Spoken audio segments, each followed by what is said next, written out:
If someone had told me a rubber stamp could sound like thunder, I would have said the storm was outside. I signed my name, Iris Blake, on the divorce papers for the last time, my hand shaking. 12 years of marriage ended with a blue ballpoint pen and a legal form that felt far too light for the weight it carried. That's it, Ms. Blake. You're officially divorced, my attorney said, snapping her leather portfolio shut. I nodded, words stuck in my throat. The gold band was already gone, leaving a pale strip of skin that hadn't seen sun in over a decade. Nicholas had walked out 6 months ago for his 26-year-old yoga instructor. Cliché, yes. No less brutal. Any questions before we wrap up? She asked, watching me like she expected tears. No. Thank you for everything, I managed, gathering my purse and jacket. The drive back to my Seabrook Cove house blurred into traffic lights and coastal fog. When I finally turned into the driveway, the emptiness hit me all over again. The house seemed to echo with each step I took inside. Well, I announced to no one. Welcome to the first day of the rest of your life, Iris. My voice bounced off the walls of my living room. Nicholas had taken remarkably little when he left. His clothes, his records, his stupid collection of vintage cameras. He'd left behind all the furniture we'd chosen together, the wedding photos I'd already packed away, and the crushing silence that followed me from room to room. I poured myself a generous glass of Merlot and wandered onto the back deck. At 38, I hadn't expected to be starting over. My brunette hair caught in the ocean breeze, and I tucked it behind my ear, gazing out at the darkening sky. My phone buzzed. A text from my boss at the Shorebird Institute. Need the migration patterns report by Thursday. Hope you're hanging in there. Work. At least I still had that. My career as an ornithologist had been the one constant while my marriage crumbled. Birds, unlike husbands, were predictable in their patterns, faithful to their instincts. By morning, I'd made a decision. I would throw myself completely into my research. No more wallowing. I showered, blow-dried my hair, and even put on mascara that highlighted my blue eyes. A small act of defiance against the pain. At the research center, I buried myself in data about the coastal birds' migration patterns. Hours passed unnoticed as I tracked movement across maps, charting the invisible highways in the sky that birds had followed for millennia. Dr. Blake. My assistant knocked on my door frame. It's past 7. Everyone else has gone home. I looked up, surprised to find the office dark except for my desk lamp. Thanks, Evan. I'll head out soon. Alone again, I leaned back in my chair and rubbed my eyes. This was my therapy now. Work until exhaustion trumped heartache. On my way home, I stopped at the grocery store for a pathetic dinner of pre-made soup and half a baguette. As I wandered the aisles, I noticed a colorful display of bird feeders and seed mixes. On impulse, I bought 3 different feeders and enough premium seed to attract half the bird population of the Central Coast. If I was going to be alone, at least I could surround myself with the creatures I'd spent my life studying. That night, as I hung the feeders in my backyard, the ocean breeze kissed my face.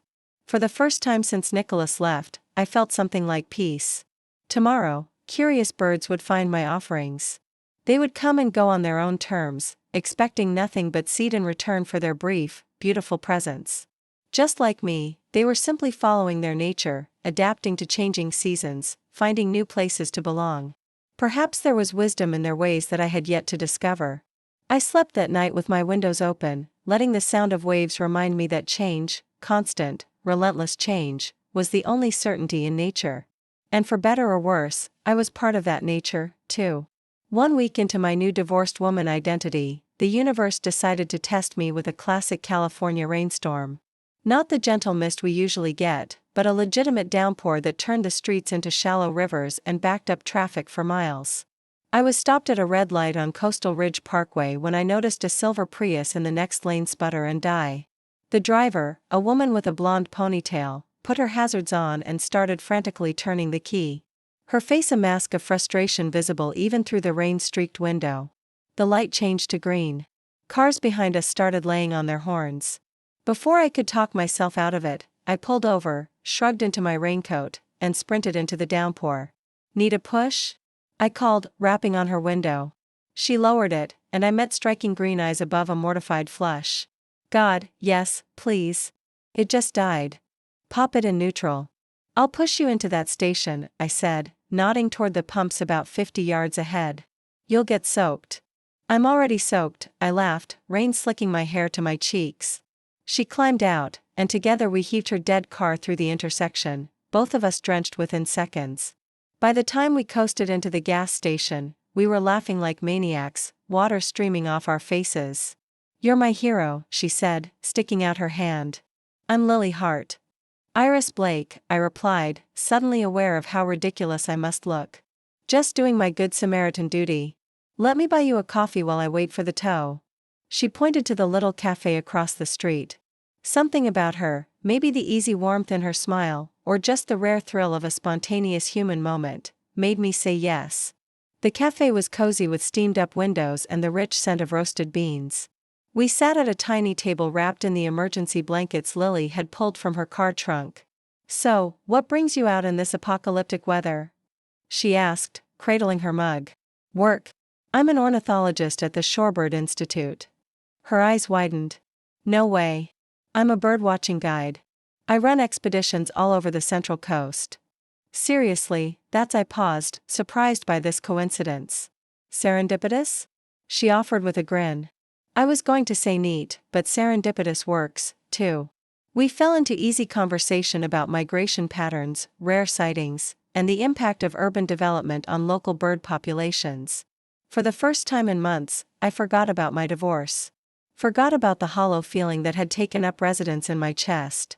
"I'm leading a weekend expedition to Anacapa Island," Lily said, stirring her second coffee. "We've had a cancellation. You should come." "Oh, I couldn't." "Free of charge. Professional courtesy," she winked. "Besides, I owe you for the roadside rescue." I hesitated. A weekend away sounded tempting.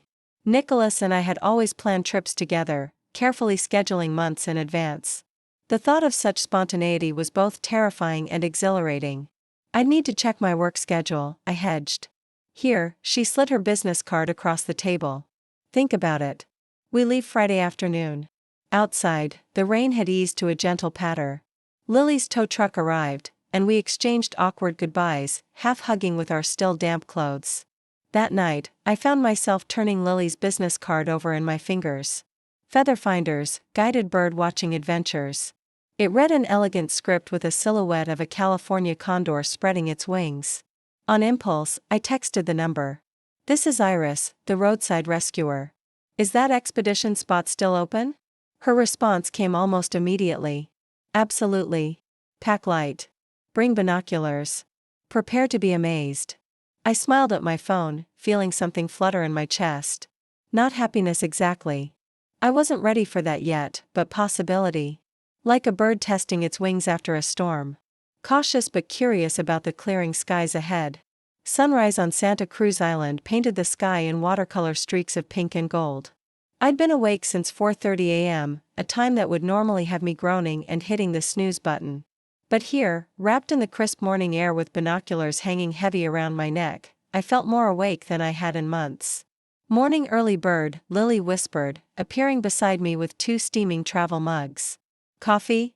She looked unfairly radiant for this ungodly hour, her blonde hair tucked under a faded baseball cap, green eyes bright with anticipation. The small group of 6 other bird enthusiasts was still asleep in their tents. "Thanks," I murmured, accepting the mug gratefully. "Couldn't sleep, too excited about the island warbler migration." "Sure it wasn't my snoring," she teased. I smiled, remembering how we'd ended up sharing a tent when one of mine's poles had snapped during setup. "Your snoring is surprisingly melodic, almost like a whippoorwill's call." That might be the nicest thing anyone's ever said about my snoring. She laughed softly, sitting beside me on the large rock overlooking the cove. We watched in companionable silence as the first rays of sunlight illuminated the landscape. Then it began, the dawn chorus, dozens of bird species awakening, each with their distinctive calls, creating nature's most complex symphony. Lily leaned in close, pointing out each species by sound before we could even see them. "Western bluebird, song sparrow. There, hear that trill? Allen's hummingbird." Her enthusiasm was contagious. I found myself noticing details I'd overlooked in years of academic study, the way certain birds tilted their heads before singing, the precise choreography of mating displays. By mid-morning, she was leading our small group along a narrow coastal trail. "Keep your eyes on that cypress grove," she instructed. We might get lucky. I was watching her more than the grove, fascinated by how she commanded attention without effort, how her hands moved expressively as she spoke about migration patterns. Iris, quick, she suddenly gasped, grabbing my arm. I followed her gaze and almost dropped my binoculars. There, perched on a low branch, was a San Miguel Island loggerhead shrike, a critically endangered species with fewer than 20 breeding pairs left. Oh my God, I whispered, hands shaking as I raised my binoculars. Lily moved behind me, steadying my arms with her hands. Here, let me help. The warmth of her body against my back made it hard to focus on the rare bird. She adjusted my grip slightly, her fingers lingering on mine. And suddenly the shrike came into perfect view. Beautiful, I breathed. Not sure if I meant the bird or the moment. Absolutely stunning, Lily agreed, her breath warm against my ear. That night, our group celebrated the rare sighting with a campfire on the beach. One by one, the other betrayers drifted off to their tents until only Lily and I remained, watching embers spiral upward to join the stars. Can I ask you something personal? Lily said, poking at the fire with a stick. The firelight danced across her face, highlighting the gentle curve of her cheekbones. Sure, I replied, suddenly nervous. You mentioned an ex yesterday. Recent breakup. I stared into the flames. Divorce finalized 2 weeks ago. 12 years of marriage gone with a signature. I'm sorry, she said, reaching for my hand. Her touch was gentle, hesitant. It's fine. I'm fine. I lied automatically, then caught myself. Actually, no, it's not fine. It's hell. I feel like I've been erased somehow. Her fingers intertwined with mine. You haven't been erased, Iris. You're right here. Those simple words broke something in me. Tears I'd been holding back for months finally escaped, silent and hot on my cheeks. Lily didn't offer fixes or tidy cliches. She just held my hand while I cried, her thumb tracing light circles as the fire sank to embers.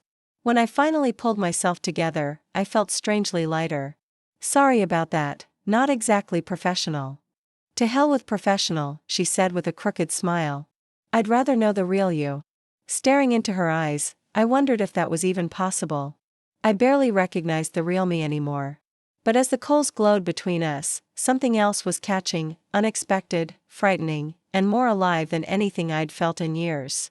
3 weeks after the Anacapa Island expedition, I was lying awake at 1 a.m., rereading Lily's latest text, just spotted a western tanager in my backyard.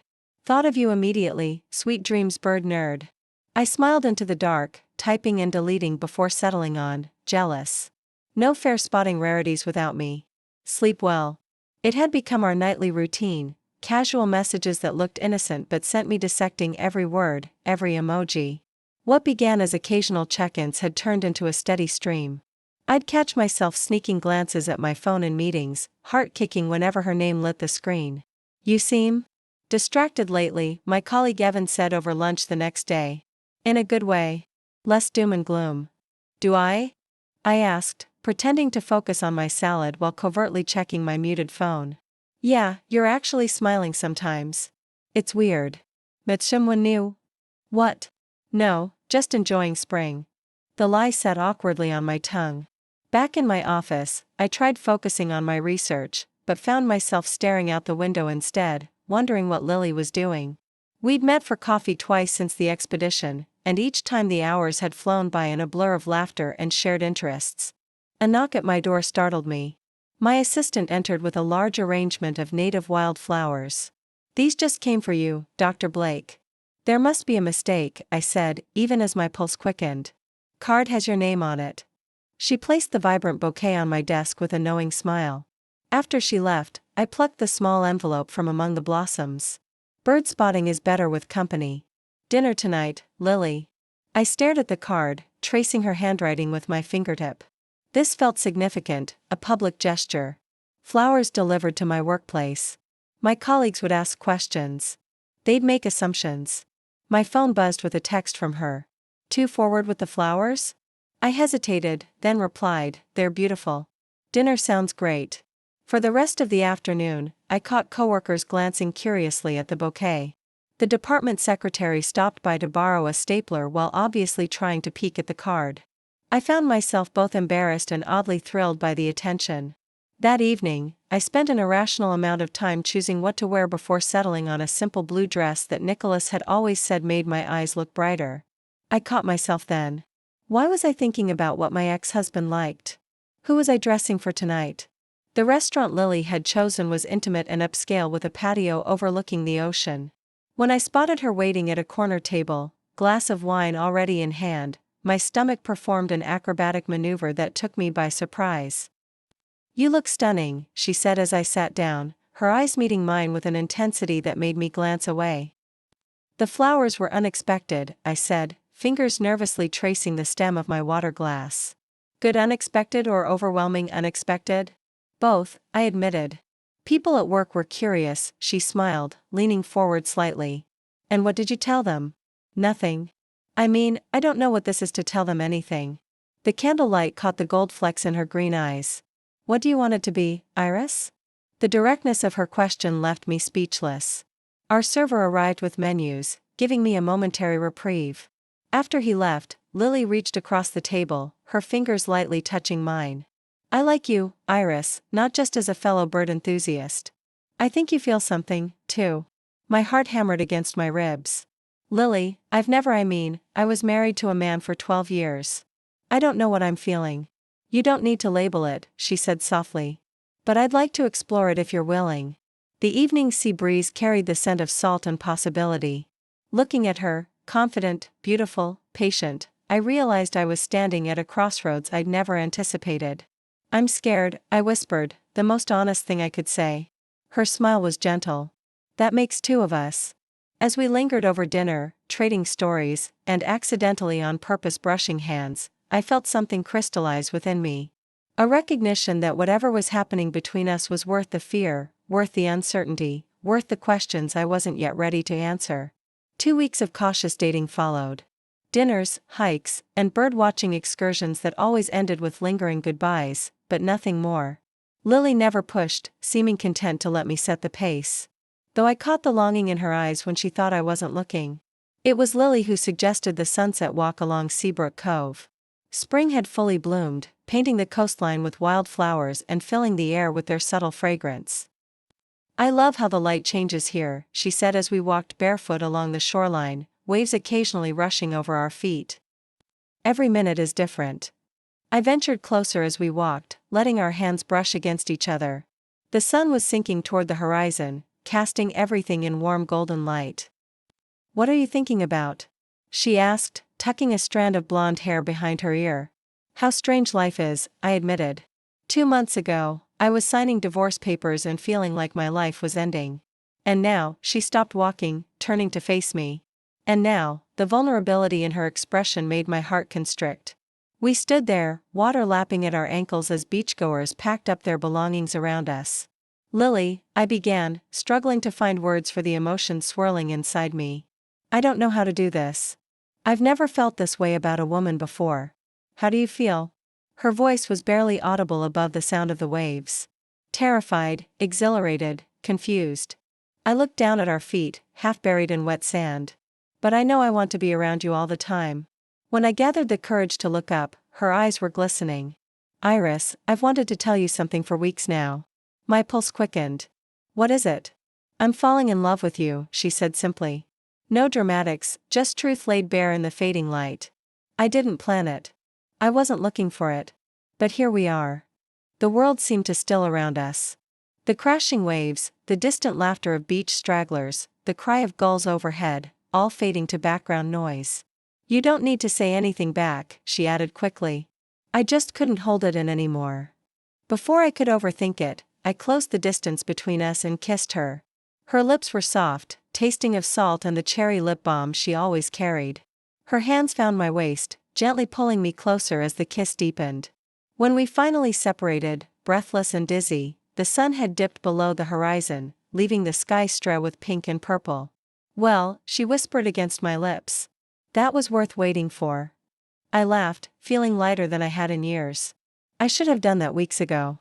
We made our way toward the boardwalk, fingers intertwined, stopping occasionally to kiss under the gradually brightening stars. Each kiss felt like a small revelation. This is what kissing should feel like. This is what I've been missing. "Come back to my place?" she asked, her voice husky with something that sent shivers down my spine. Yes, I heard myself say. My phone rang as we reached her car, shattering the moment. It was my boss calling at 8 p.m. on a Friday. Strange. I should take this. I apologized, answering the call. Lily nodded, unlocking her car and giving me privacy. As my boss talked, something must have flickered across my face, because Lily was instantly at my side, worry etched between her brows. Budget cuts, I breathed as the call ended. They're shutting down our entire research division. I'm out. Effective Monday. She squeezed my hand. Iris, I'm so sorry. Before she could say more, her own phone chimed. As she read the message, her color drained. What is it? I asked. The ecotourism company I contract with just canceled all my expeditions.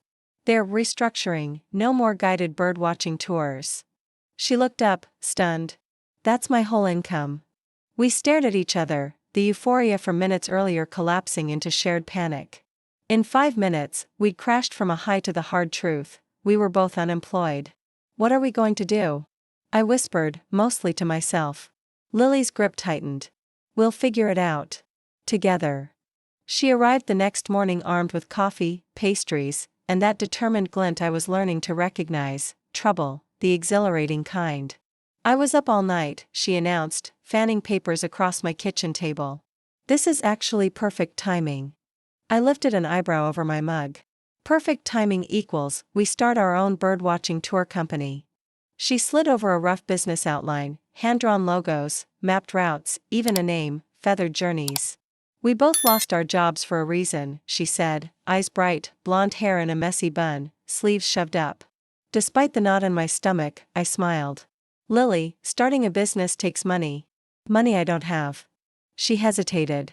I know it's a lot to ask, but what about your divorce settlement? The question hit like cold water. Nicholas had agreed to a generous payout, guilt and efficiency wrapped into one. I'd been hoarding it, unsure what came next. That's my safety net, I said carefully. I get it, she nodded, disappointment flashing then fading. It was just an idea. I glanced back at her sketches, routes, the name, the care in every line. You really believe in this, don't you? With all my heart, she said softly. Just think about it. Combining your scientific expertise with my guiding experience, we could offer something unique. For the next week, I couldn't stop thinking about it. Each night, Lily would come over and we'd refine the business plan. Her enthusiasm slowly infecting me. We'd work until late. Papers spread across my living room floor. Our professional discussion occasionally interrupted by kisses that grew increasingly difficult to end. We could start small, Lily suggested on our 7th night of planning. Weekend trips for serious enthusiasts, birding classes for beginners. I chewed my lip, performing mental calculations. Half, I finally said, I'll invest half my settlement. Her eyes widened. Are you serious? Yes, but we do this right. Legal paperwork, proper business structure, everything. She lunged across the papers between us, knocking them aside to kiss me fiercely. You won't regret this. I promise. As she pulled back, I caught her face between my hands. I'm trusting you with a lot here, Lily. I know, she whispered, her expression turning serious. I won't let you down. That night changed everything. After finalizing our initial business framework, we celebrated with wine on my back patio. One glass led to two. Casual touches became deliberate caresses, and soon we were stumbling to my bedroom, leaving a trail of clothing behind us. In the soft glow of my bedside lamp, Lily's body was a revelation. Her touch both gentle and insistent, finding places that made me gasp and arch toward her. Hours later, tangled in sheets damp with sweat, I felt reconstructed, as if she'd taken all my broken pieces and assembled something new, something whole. What are you thinking? She murmured against my shoulder, her fingers tracing lazy patterns on my skin. That I didn't know it could feel like this, I admitted, turning to face her. That I've never been more terrified or more certain about anything. Her smile in response was radiant. The following weeks passed in a blur of business licenses, website design, and marketing plans. We worked from my home office, developing itineraries, and learning to navigate each other's working styles. Lily was spontaneous and creative. I was methodical and detail-oriented. We clashed occasionally, but always found our way back to harmony. "We need a logo," Lily declared one afternoon, sketching absently on a notepad.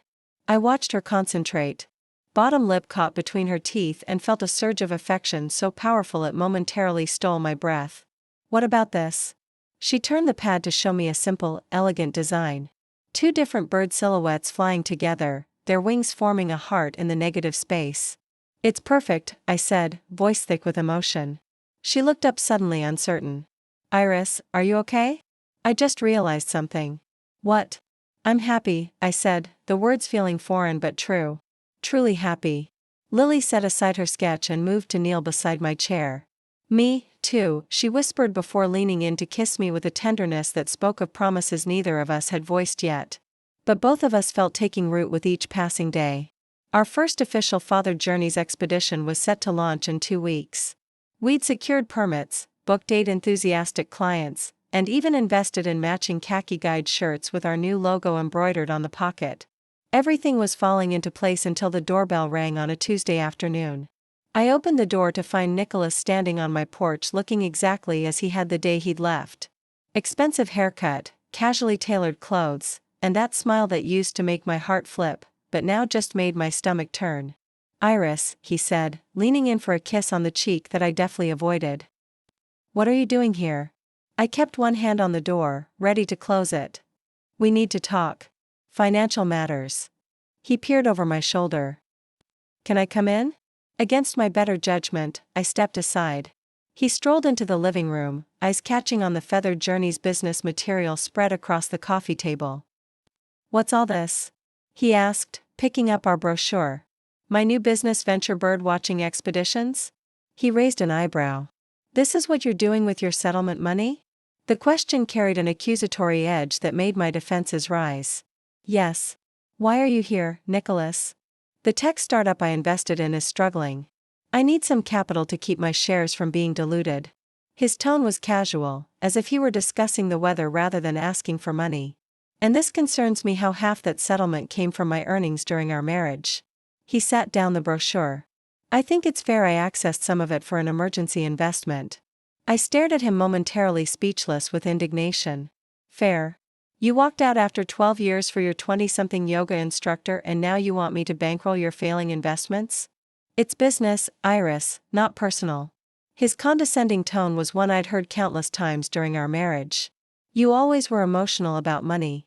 Before I could formulate a suitably scathing response, the front door opened. Lily walked in, arms full of promotional materials from the printer. "Honey, they gave us extra copies if." She stopped short at the sight of Nicholas. "Oh, hello." The silence that followed was excruciating. Nicholas's eyes darted between us, calculation visible in his expression as he processed Lily's casual entrance and the endearment that had escaped her lips. "Nicola Grant," he finally said, extending his hand with a plastic smile. "Iris's husband." "Ex-husband," I corrected sharply. "Lily Hart." She sat down her packages to shake his hand, her grip noticeably firmer than necessary. "Iris' business partner and girlfriend." I couldn't help the small smile that formed at her confident declaration. It was the first time either of us had used that label. Nicholas's expression shifted from surprise to something uglier. "Well, this explains a few things. If you're here about money, the answer is no," I said firmly. "The settlement is legally mine and it's invested in our company now." "Our company," he repeated, glancing between us again. "How progressive of you, Iris." Lily moved to stand beside me, her shoulder touching mine in silent support. "If there's nothing else, we have a business meeting to prepare for." Nicholas straightened his designer jacket. "Actually, I think my attorney will be in touch. There may be settlement terms we need to revisit given these developments." "Are you threatening me?" I asked, anger replacing my initial shock. "Just exploring my options." He moved toward the door then paused. "You know, Iris, I always wondered why our sex life was so uninspired. I guess now I know." Before I could respond, Lily stepped forward. "That says more about your skills than hers," she said with a sweet smile that didn't reach her eyes. "And trust me, there's nothing uninspired about our relationship." Nicholas's face flushed red. He opened his mouth, closed it, then stormed out without another word. As the door slammed behind him, my knees suddenly felt weak. Lily guided me to the couch, her arms solid around my waist. "Are you okay?" she asked, brushing hair from my face. That was I took a shaky breath. "Thank you for being here." She kissed my forehead gently. "Always," then with a small smile. "So, girlfriend, huh?" I laughed despite the tension still thrumming through me. "Is that okay?" "More than okay," she whispered, pulling me closer. "It's about damn time." Later that night, as we lay in bed, the worry crept back in. What if he really does contest the settlement? Lily propped herself up on one elbow. "Then we fight together." Her certainty was a balm to my anxiety. "No one, especially not your entitled ex, is going to take this from us." The email arrived on a Thursday morning. A notification that Feathered Journeys had been featured in Pacific Voyager magazine's Best New Outdoor Experiences section. I screamed so loudly that Lily came running from the shower wrapped in nothing but a towel, hair dripping on the hardwood floor. "What? What happened?" I turned my laptop toward her, too excited to speak. Her green eyes widened as she scanned the article, which praised our uniquely educational approach to bird watching and our passion for conservation. "Holy," she whispered, clutching her towel tighter. "This is huge. They recommended us as one of the top 5 ecotourism companies in the Central Coast," I said, still stunned. "And we haven't even officially launched yet." Within hours, our website traffic had tripled. By evening, we'd booked 3 additional expeditions and had a wait list forming for our specialty trips. Lily and I toasted with champagne on the beach at sunset, too giddy to care about the curious glances as we danced barefoot at the water's edge. "We did it," she kept saying, cheeks bright with triumph and bubbles. "We actually did it." That night, we came together with a fierce joy that left us breathless and laughing, high on success and on each other. I'd never felt more alive, more tethered to someone. In Lily's arms, I'd found something I hadn't even known I was missing. The call arrived the next morning. I was in the kitchen making coffee when an unknown number flashed. A reporter from the Seabrook Ledger introduced herself. "We're running a feature on local women entrepreneurs," she said. "Your company caught our eye after that Pacific Voyager mention." "That's great," I answered carefully. "What kind of piece?" "An interview and a few photos of you and your business partner. We'd love to highlight your unique journey." The word journey snagged on my thoughts. Our path, from colleagues to lovers, from newly unemployed to founders. Would that be part of the story? Should it be? "Let me check our schedule and get back to you," I said, ending the call quickly. When I told Lily, her face lit. "Free publicity?" "Absolutely. It would mean going public," I said slowly. "About everything." Her expression softened as she caught my hesitation. You're not ready." "I don't know," I admitted, anxiety pooling in my stomach. "Most of my colleagues and family still don't know about us." "It's okay," she said, taking my hands. "We can keep it strictly professional, business partners only." But I caught the flicker of disappointment she tried to hide, and it stung. She'd never pushed me to be more public, never complained when I introduced her as a friend to certain people. I knew it still hurt. That night, after Lily fell asleep, I slipped from bed and paced the moonlit living room. What was I really afraid of? Gossip, judgment, or something deeper? The finality of stepping fully into this new identity, this new life? By morning, I'd made up my mind. I called the reporter back and declined the interview. "I can't do this," I told Lily over breakfast. "Not yet." Her face remained carefully neutral. "That's fine." "Is it really?" She sighed, setting down her coffee mug. "Iris, I love you. But sometimes I wonder if you're ashamed of us." "I'm not ashamed," I protested, even as part of me recognized the truth in her words. "Then what? What are you afraid of?" "I don't know who I am anymore," I blurted out. Bird researcher Iris became divorced Iris. And now I'm what? Lesbian business owner Iris. I'm still trying to understand all these versions of myself. Lily's expression hardened. "This isn't about labels. It's about us." And if you can't see that, she didn't finish the sentence, just grabbed her jacket and keys. "Where are you going?" I asked, panic rising to clear my head. The door closed behind her with a soft final click. For 3 days, Lily stayed at her own apartment. We communicated only by text, brief messages about business matters. I threw myself into work, finalizing expedition details until my eyes burned, ignoring the hollow feeling in my chest. On the 3rd night, during a violent thunderstorm, my doorbell rang at midnight. I opened it to find Lily standing there soaked to the skin, her blonde hair plastered to her face. "I was halfway to Santa Barbara," she said without preamble. "I thought I should give you space and then I realized I don't want to." I pulled her inside, wordlessly wrapping her in a blanket from the couch. "I love you," she continued, shivering. "All versions of you, the scientist, the entrepreneur, the woman who's still figuring things out. I love every iteration." "I love you, too," I whispered, finally allowing myself to say the words I'd been feeling for months. "I'm sorry I'm such a mess." "You're not a mess," she said, cupping my face in her cold hands. "You're evolving and I want to be here for all of it." 6 months after we launched Feathered Journeys, Lily and I stood greeting guests at our company's official launch party. We delayed the celebration until we had solid success to back it up.